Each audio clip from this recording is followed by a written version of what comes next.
Bien, mesdames et messieurs, bonjour, salam alaikum, azul filaoun. Je suis très heureux de me présenter parmi vous pour vous entretenir d'un sujet extrêmement intéressant et important pour la ville et le citadin. Il s'agit des espaces ouverts dans la ville, du moins l'amplification de ces espaces par l'éclairage et d'autres, bien entendu, artifices qui permettent d'amplifier ces espaces ouverts. Pour commencer, bien entendu, je vais essayer de définir un certain nombre de concepts, mais avant, je ne me suis pas présenté, je suis architecte paysagiste et architecte des jardins. Je travaille à l'université Mouled Mamri. D'ailleurs, je remercie Belux d'avoir sollicité notre université pour restituer, ce qui veut dire que Belux est une société citoyenne qui ne court pas continuellement derrière le profit, mais qui restitue et qui est pédagogique. Je suis à la retraite, je viens de partir à la retraite. Pour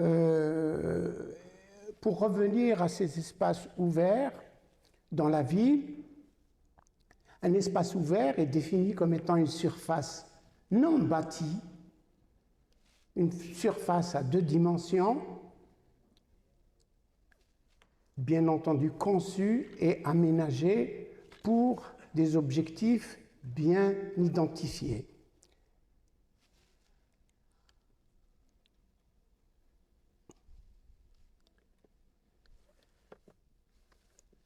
L'espace ouvert mythique de notre pays se trouve à Alger, c'est la place des Martyrs. Cette place, si elle pouvait parler, avait vécu, assisté à des événements heureux et malheureux de l'histoire de notre pays. Vous voyez bien qu'elle est adjacente à Jama' al-Kbir,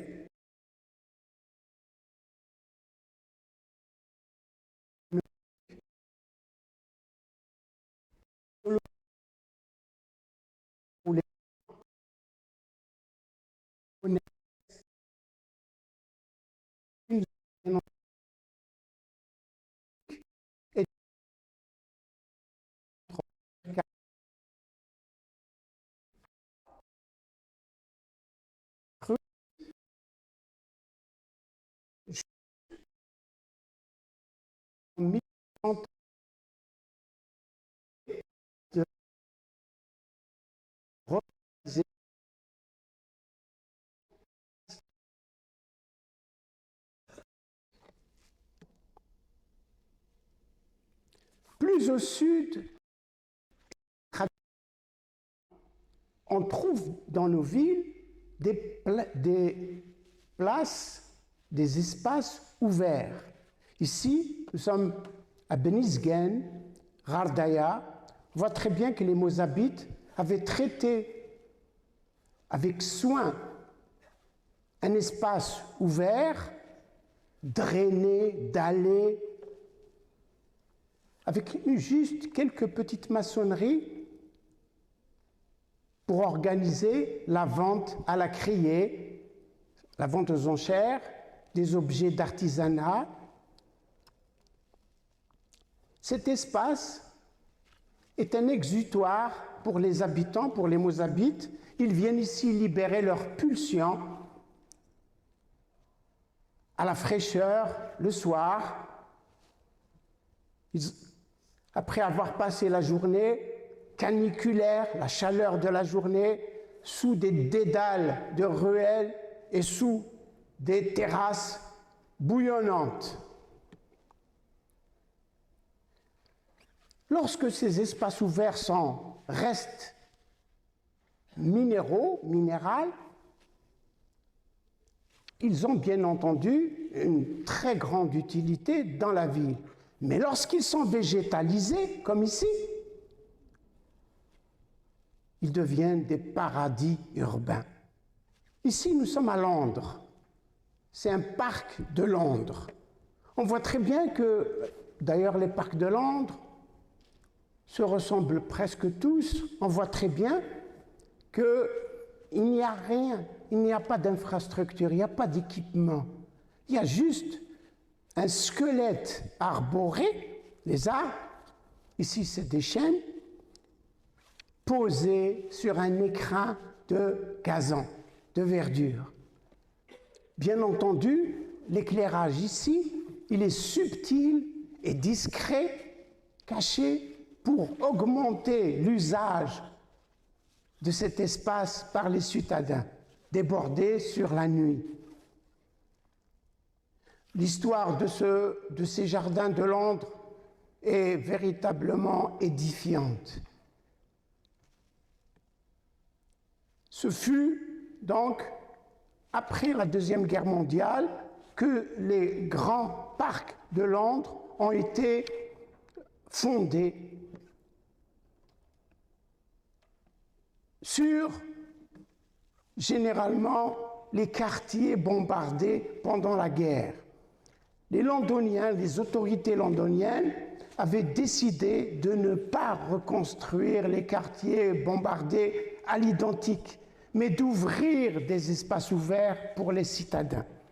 Pour cette décision, ils étaient édifiés, consolidés par un événement météorologique très malheureux. C'est celui qu'on appelle le smog. Le smog est un brouillard dense, lourd, gras, toxique, qui s'est abattu sur Londres le vendredi 5 décembre 1952. Il a stationné jusqu'au mardi 9 décembre de la même année, laissant sur le tapis 5000 morts et 200 000 malades des voies respiratoires aériennes. C'est ça qui a consolidé les autorités londoniennes à prendre une décision très douloureuse et controversée qui est celle de racheter des bâtiments, du logement, pour le démolir, pour laisser place aux espaces ouverts. D'ailleurs, la loi algérienne la 07-06 du 13 mai 2007, une loi des espaces verts très volontariste, très intéressante, malheureusement, elle est peu appliquée. Elle s'est inspirée de cette histoire londonienne, disant que, en cas de sinistre majeur, tremblement de terre ou autre, les quartiers détruits seraient destinés aux espaces verts, aux espaces ouverts, ainsi que bien sûr les endroits inconstructibles, non edificandi.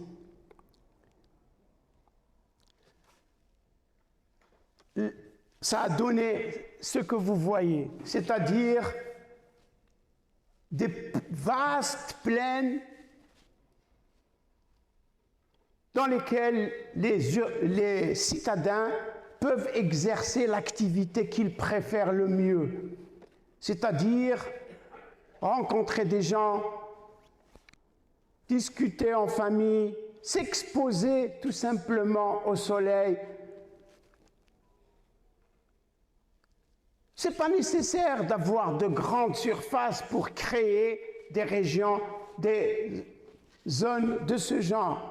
Ici, c'est en Asie, on a profité d'un talus pour créer un endroit où le citadin pouvait libérer ses pulsions, lire, discuter, s'allonger tout simplement au soleil en plein centre-ville. La grande ville de Paris n'est pas en reste. Paris, sous l'empereur Napoléon III a chargé un préfet dénommé Georges Eugène Haussmann de transformer Paris, un Paris médiéval, étroit, en un Paris moderne qui fait aujourd'hui la fierté de la France et qui est devenue l'une des plus belles capitales du monde. À son honneur, on a baptisé le boulevard Haussmann. Pourquoi tous ces efforts des pouvoirs publics pour créer des espaces ouverts et les éclairer? En fait, la réponse est très simple. C'est pour redonner de la liberté aux citadins, augmenter leur champ de liberté. Et c'est un concept du paysage que je vais tenter de clarifier maintenant, le concept du champ de liberté. Alors, le champ de liberté dans la vie est un hypervolume, c'est un hypervolume des possibilités dans lequel s'insère un hyperespace de comportement, de cercles bien identifiés. Qu'est-ce que c'est que cet hypervolume de possibilités?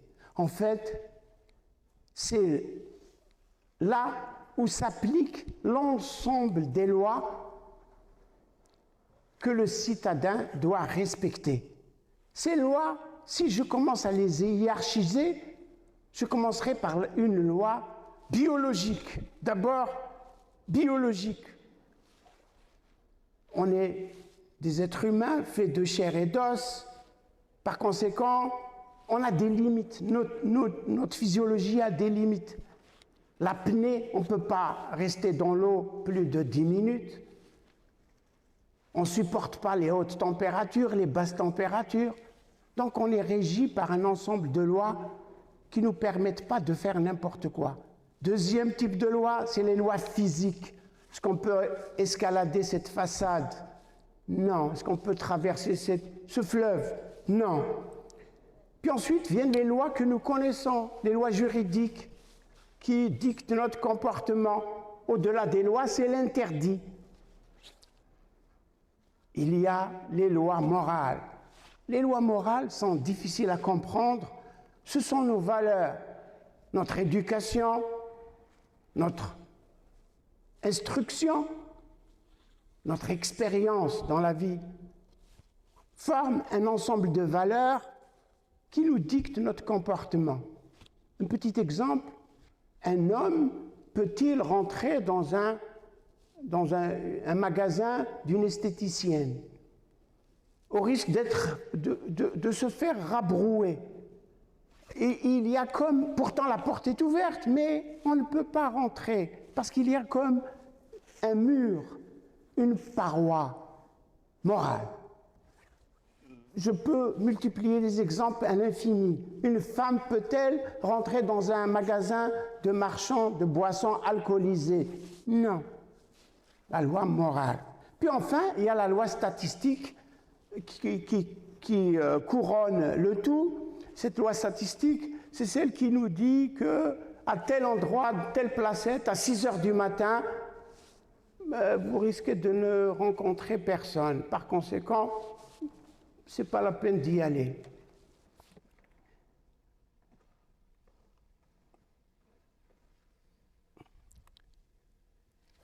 Ces lois forment, bien entendu, à leur limite, une paroi, comme un mur. Alors, la meilleure définition de la paroi, elle est donnée par Serge Laborie, 1978. Il disait que dans l'espace infini, les lois de variation, il y a une continuité des lois de variation dans l'espace infini. Pour peu qu'il s'introduise une discontinuité, ça forme une paroi. Donc un mur, une paroi n'est pas forcément physique. peut être simplement immatériel. C'est une ligne. Dans certains pays, ce n'est pas la peine de clôturer. Il suffit d'un petit trait blanc pour dire « il ne faut pas traverser, c'est privé ici ».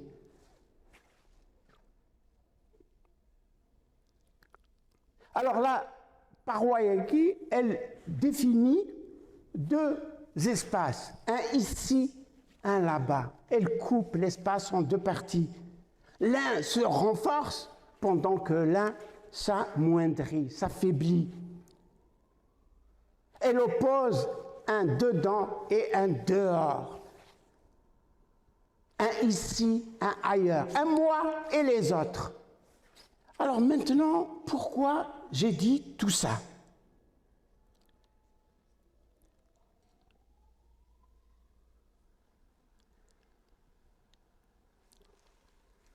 Bien entendu, au-delà de cette paroi, on peut encore gagner, gratouiller un peu de liberté. Elle s'appelle la liberté marginale. C'est-à-dire, on peut encore gagner un peu. C'est interdit de stationner, mais si je parle à l'argent, je peux. C'est interdit de cueillir des fruits, mais si je parle au gardien, je peux. Donc je gagne un peu. On appelle ça la liberté marginale. Puis ensuite, il y a la liberté interstitielle. C'est-à-dire qu'il y a des endroits de non-droit. Quand il n'y a pas les différentes lois, sont des cercles concentriques qui identifient des petits triangles où il n'y a rien. Ça veut dire ce qui n'est pas interdit est permis.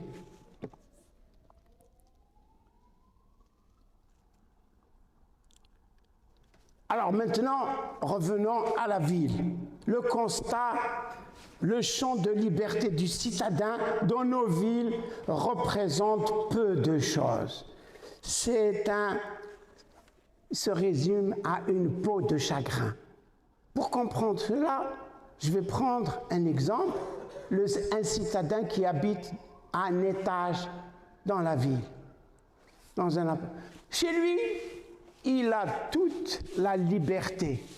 Elle est infinie. Il est maître à bord, il est roi. Mais dès qu'il est dans la cage d'escalier, il doit faire des concessions. Il n'est pas seul. Il descend sur le trottoir, il le partage avec 3000 personnes. Par conséquent, ça se réduit. Peut-il rentrer dans n'importe quel magasin? Non. À condition de promettre d'acheter quelque chose. Pourtant, c'est un espace public. Mais il doit promettre au vendeur de ne pas passer une journée à tourner dans un restaurant, kiff. Ce qui fait que la ville est constituée de cela, des boutiques, des trottoirs. Et le citadin, il a peu de liberté. Elle s'amenuise, sa liberté.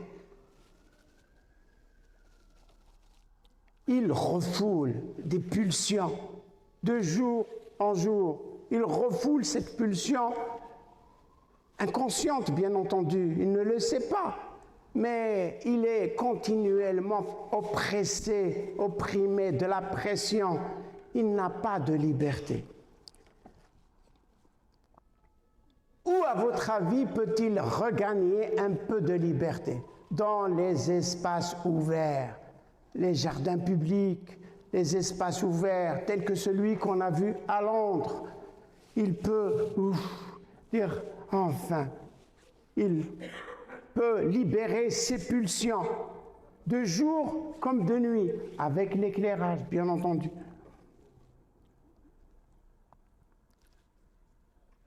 Alger, le jardin d'essai, la plus belle perspective du monde. Les citadins, les Algérois, ils viennent ici à cet effet. Ils repartent guéris. C'est un médicament doux. Il devrait y en avoir dans chaque ville. Un jardin comme ça.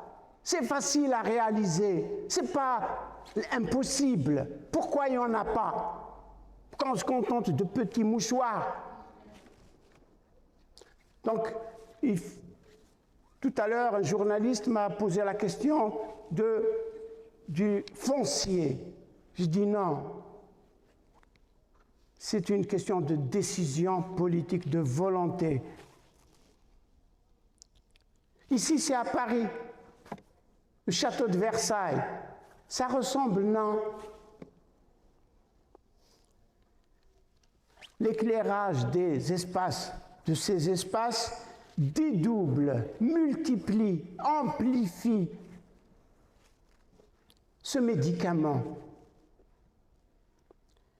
Ici, une nuit ramazanesque à Tizi Ouzou.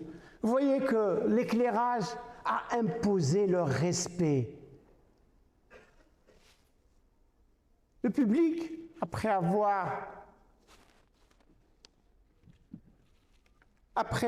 le